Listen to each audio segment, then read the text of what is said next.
Alright, this is a 2014 Chevy 5.3 liter engine. This is the oil pressure switch. You can see right here, that's my socket. That's an open area, right where that area is. If you have a hard time getting the sensor out, you can put this flathead screwdriver in right there and help push up on it where you're getting the sensor out. It's on the back side where the booster is. 5.3 liter Chevy. The oil pressure sensor was reading 0, clogged up over time. You can see 3/8 ratchet. 3/8 ratchet.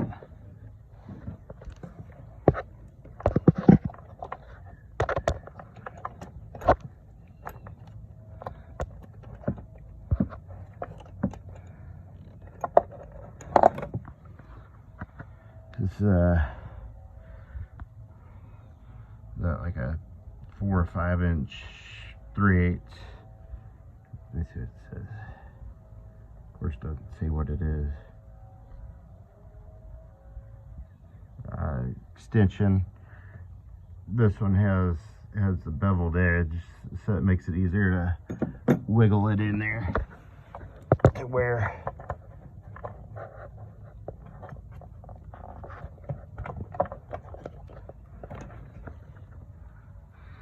if you have one of these sockets for oil pressure switches, I got this one at O'Reilly's. I'm sure AutoZone has it too. It's there it is, 1 1/16 special socket.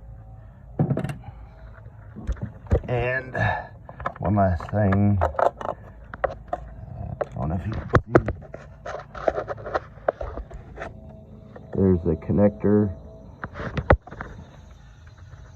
You do not have to pull off the top of the engine. If you have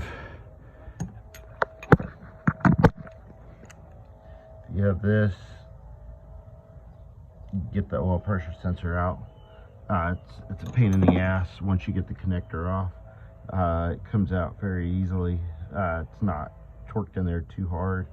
I didn't remove anything else, just the sensor and the pigtail. Putting it back on and the job's done. That's for a 2014 Chevy.